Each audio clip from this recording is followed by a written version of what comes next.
septembre, là, c'est le mouvement Bloquons tout, mais en fait, là, nous, on vient écouter les gens dans ce qu'ils ont à dire, leurs préoccupations.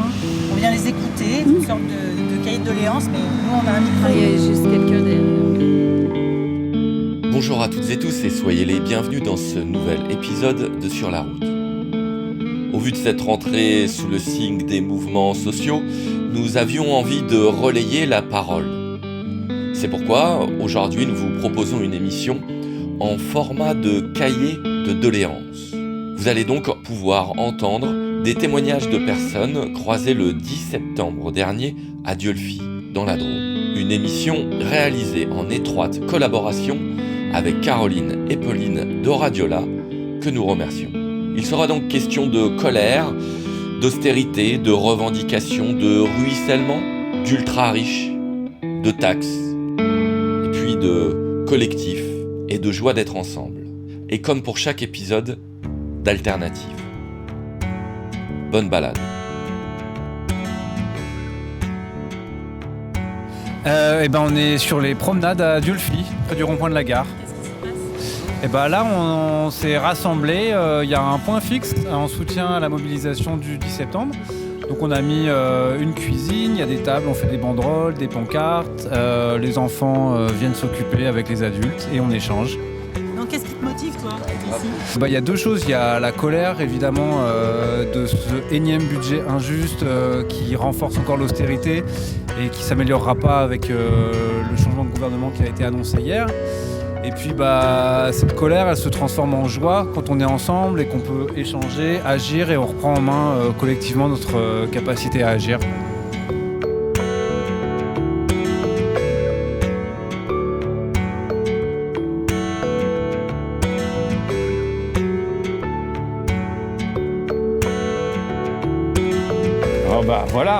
C'est ce que je suis un peu déçu d'avoir encore un Premier ministre du même bord. Il n'y a qu'à dire. Un peu déçu, moi, un petit peu furieux quand même. Ça se voit dans ma tête. Mais parce que. Mais je suis un peu désabusé quand même. Ouais. C'est quoi qui marche pas pour toi ? C'est toujours les riches qui s'enrichissent et surtout on les laisse faire. Ouais. C'est principalement ça. Puis ça ruisselle vachement, c'est ça qui est super bien, quoi. Ça se voit d'ailleurs. Je pense que ça ruisselle surtout sur les hôpitaux, sur les écoles, sur tout ce qui fait que la société fonctionne. Ça. Ouais. J'ai pas besoin d'en dire beaucoup plus, je crois.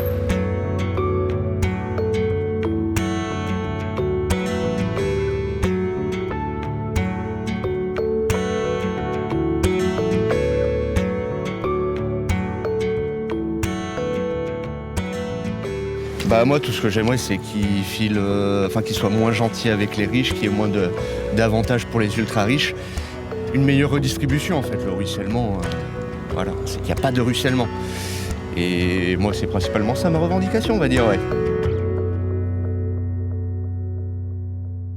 Je n'ai pas des revendications. Moi, la seule revendication que j'aurais, c'est d'avoir une bonne santé. Tes préoccupations aujourd'hui, c'est la santé, alors ? Ouais, c'est la santé, oui, parce que j'ai une crise de rhumatisme inflammatoire terrible et ça me prend la tête. Et est-ce que tu arrives à te faire soigner ? Oui, mais quelques difficultés quand même. Vous connaissez bien les difficultés. Des revendications là-bas ? Les revendications. C'est quoi les revendications ? C'est qu'il y ait plus de docteurs. Et il faudrait peut-être que on organise ça un peu mieux, mais enfin bon. Voilà.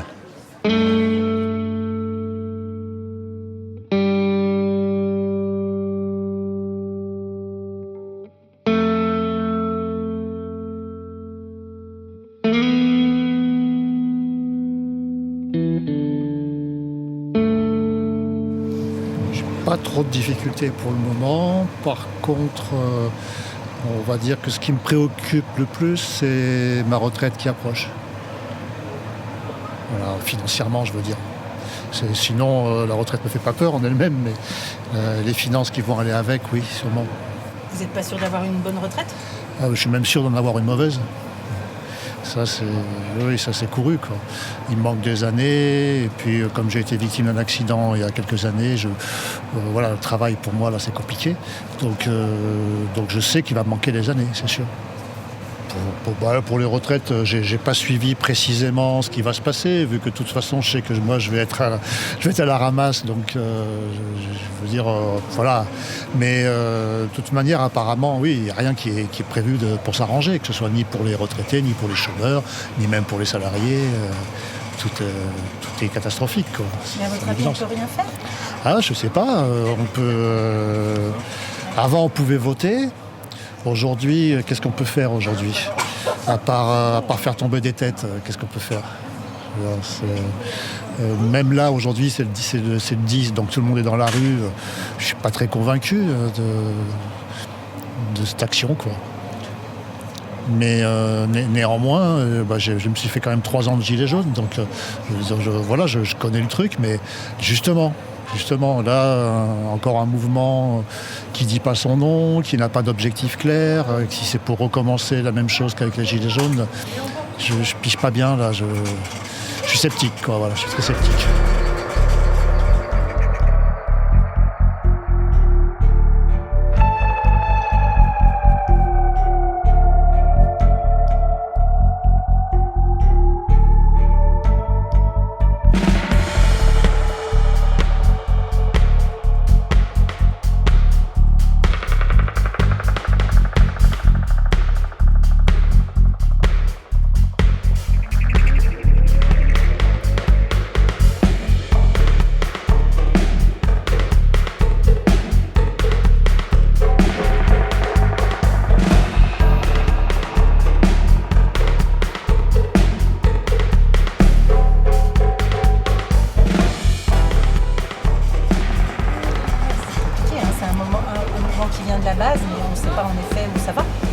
On ne sait ni d'où ça vient ni où ça va.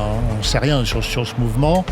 Ça fait quand même plus de 2 mois que c'est annoncé. Je sais pas, ça manque un peu de spontanéité peut-être. On va voir maintenant ce qui se passe, si ça bouge. Mais si ça bouge une journée et que tout le monde retourne au taf demain, ça ne changera absolument rien. Donc même si on est 3 millions dans la rue, on l'a vu pour les retraites, ça ne suffit pas, quoi. Donc qu'est-ce qu'ils veulent qu'on prenne les armes, peut-être, je sais pas. C'est peut-être ce qui reste, finalement. Et vous qui avez connu les Gilets jaunes, qui a eu un mouvement qui a duré longtemps, oui. Ça a quand même repolitisé les gens, ça les a Alors oui, ça pour certains c'est sûr, oui, ça a repolitisé, je pense. Ça a aussi l'effet inverse, c'est-à-dire que ça a fatigué aussi. Et donc je pense qu'il y a des gens qui effectivement ça les a remotivés, d'autres c'est le contraire, hein, ça les a déçus. Je pense qu'il y a une grande déception qui a émané de ce mouvement, quoi.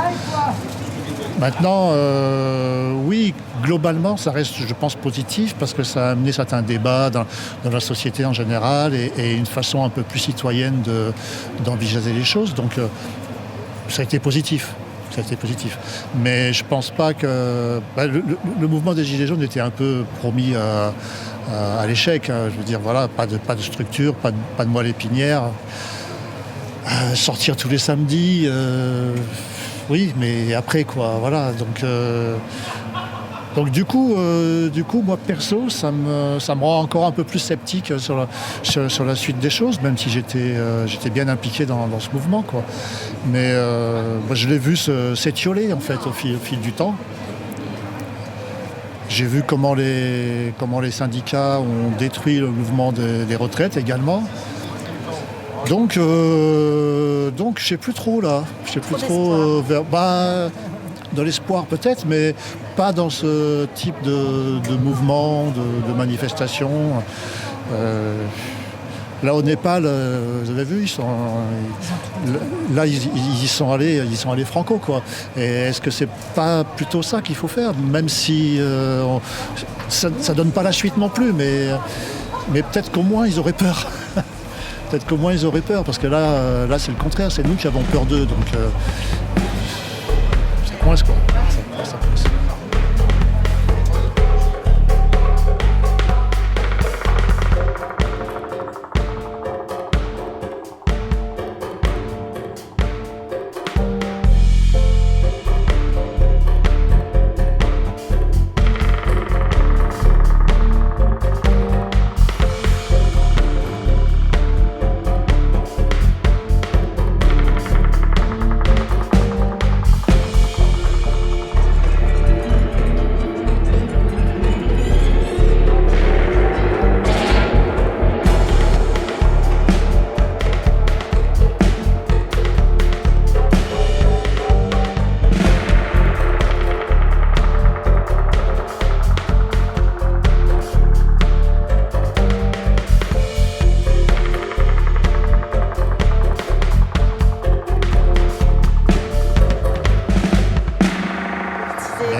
qu'il n'y a pas un appel à la grève générale réellement, et pas seulement un appel, c'est-à-dire vraiment quelque chose qui se forme autour de ça, sur l'idée de la grève générale, quoi. Je ne vois pas comment on peut les impacter. Ils nous ont imposé les grèves perlées, on l'a vu à la SNCF, ça n'a jamais rien donné, c'était évident. Ça ne peut pas marcher, je veux dire. Ça dérange personne d'être en grève de façon sporadique. Donc, il faudrait vraiment qu'il y ait un mouvement général. Je crois que ça fait longtemps qu'on n'a pas vécu une grève générale en France. Je ne sais même pas si elle est encore possible. Je sais pas, j'arrive plus trop à savoir ce qu'il faut penser de tout ça, ce qu'il faut faire ou pas. Tout semble compliqué toujours. Vous êtes toujours à l'écoute de Sur la route. On se balade à Dieulefit le 10 septembre dernier et on glane la parole, toutes les paroles, des personnes croisées ce jour-là. Une émission réalisée avec la complicité de Radiola. Retour aux entretiens, en anglais cette fois-ci, mais rassurez-vous, on s'est occupé de la traduction. Do you have something to say? Avez-vous quelque chose à dire? Je ne sais pas trop, j'ai lu que vous en êtes à votre 5e Premier ministre en 2 ans. Cela ne me paraît pas très stable. D'un autre côté, nous sommes plutôt satisfaits de Macron dans la manière dont il se positionne dans l'Europe. Mais nous sommes allemands. Mais nous sommes un petit pays et nous pensons qu'une Europe forte est importante pour l'avenir de l'Europe. Oui, mais ici, les gens commencent à dire que Macron devient de plus en plus faible en Europe. Oui, c'est certain, mais personne d'autre ne se présente. Donc vous, qui aimeriez-vous voir au pouvoir? C'est difficile à dire. Moi, je suis plutôt de gauche. Et nous avons des gens formidables qui partagent mes idées politiques, même s'il n'y a pas encore de candidat idéal pour moi.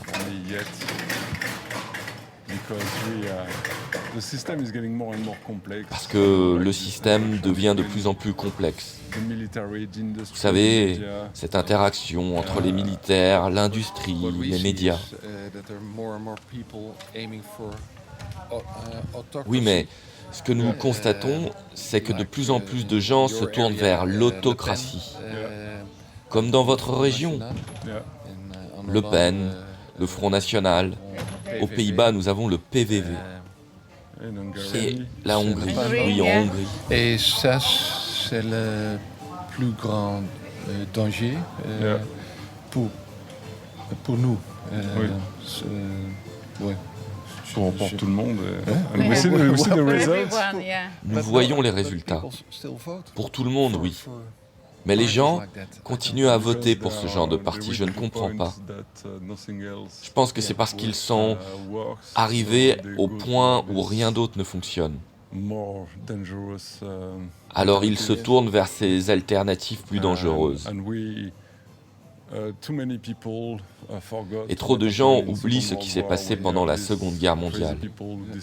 Quand vous avez ces fous qui décident de juger les gens sur la base de leurs croyances.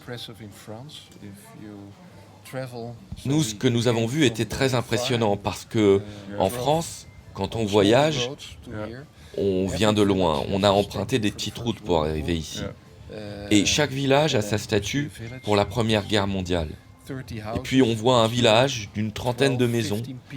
Il y a eu 12, 15 personnes qui sont mortes pour notre liberté pendant la Première Guerre mondiale.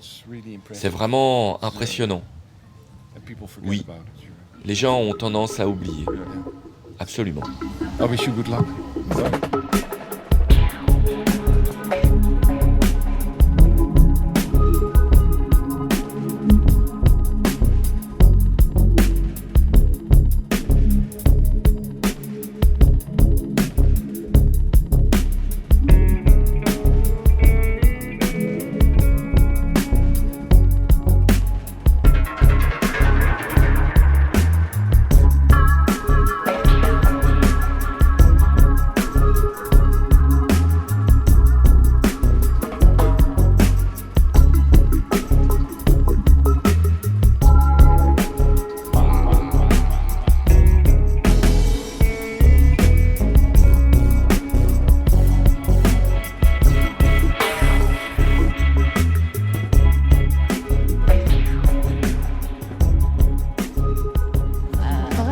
Qu'est-ce qui est compliqué pour vous aujourd'hui? Le pouvoir d'achat. Ouais. Voilà, c'est le pouvoir d'achat. On commence à plus pouvoir manger. Ça devient grave. Mais bon. Et c'est quoi, à votre avis, la cause? Alors là, c'est a tout. trop. Voilà, c'est tout. C'est Mais qu'est-ce qu'on pourrait faire pour changer les choses? descendre déjà toutes les taxes qu'il y a. Ça serait déjà bien. Et repassant au franc.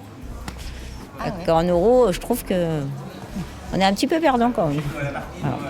Avant, on arrivait à mettre de côté. Maintenant, on n'arrive plus du tout. Voilà. Les gens, ils finissent pas les fins de mois, rien. C'est compliqué quand même. C'est compliqué. Mais bon. Je pense que c'est pas nous qui pourrons faire changer les choses. Hein. Et c'est qui? Je sais pas. Vous pensez qu'on n'a pas de moyen d'agir? Moi, je pense pas. Mais bon, je pense qu'il y a plus haut que nous et c'est eux qui décident. Même si nous, on se révolte, ça changera pas grand-chose. Donc ça veut dire qu'on n'est plus en démocratie, alors? Voilà. C'est ce que vous pensez? Voilà. au Oui. fond de vous? Oui. Voilà. Pour ça, je me dis, ça sert à quoi d'aller voter? Ça sert à quoi en fin de compte, ça ne changera rien. Et parce que si on vote pour des gens qui défendent vos intérêts, ça ne changera rien? Bah, vous en avez trouvé un, vous? Moi, non. Voilà. Voilà. Vous trouvez personne qui vous représente, en fait? Non, pas du tout. Et qui comprennent vos Bah, préoccupations? les besoins des gens, hein, qu'il n'y a pas que moi. Hein. J'en vois, hein, moi, partout, que voilà, c'est compliqué quand même. Hein. Mais bon. Il n'y en a aucun qui propose des choses qui pourraient aller vers du mieux? Pour l'instant, non. Sincèrement, non. Voilà. Mais bon, on subit. Pourquoi voter? Des fois, je me dis, ça sert à rien. J'ai l'impression que c'est déjà fait avant qu'on vote. Non, mais que bon, après, moi, je me plains pas parce qu'on est encore dans un milieu, bon, on y arrive dur, mais on y arrive, mais il y a des gens qui n'y arrivent plus du tout quand même. Voilà, quand vous voyez à la caisse que les gens ils comptent pour acheter leur nourriture, je trouve que c'est dramatique quand même. Hein. Voilà, même s'il y a le secours populaire, mais le secours populaire, je trouve qu'il n'est pas non plus. Il n'y a pas forcément des gens qui en ont besoin qui y vont, et c'est pas normal. Voilà. Voilà. Ah, on ne fera pas changer les choses. Pour ça, moi, j'ai arrêté de tout. Vous n'avez plus d'espoir? Moi, j'ai encore de l'espoir pour mes petits-enfants. J'espère que ça va changer. Que je me dis, s'ils continuent comme ça, mes petits-enfants, ils vont galérer. Ça, c'est sûr, oui. Voilà. Autrement, il ne faut plus faire d'enfants. C'est ce qui arrive. Bah oui, je sais. Voilà, il ne faut plus faire d'enfants. Que bon, c'est pour faire des enfants et qu'ils galèrent. Je vois pas moins, déjà. Les gens, ils font moins d'enfants. Ah bah oui, ils font déjà. moins d'enfants. Voilà. Le mois dernier, il y a plus de morts que de Voilà. naissances en France. Non mais c'est vrai. Hein. Voilà. C'est malheureux hein, quand même. Que bon, je me dis, avant on vivait très bien. Moi, à mon époque, quand j'étais plus jeune, on ne ressentait pas ça. Hein. On ne ressentait pas. Bon, il y a plus ou moins. Mais on arrivait à faire partir en vacances. Là, maintenant, ça devient un peu difficile. Voilà.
Voilà, on arrive bientôt à la fin de l'émission. On a tout juste le temps d'écouter un dernier extrait d'un témoignage.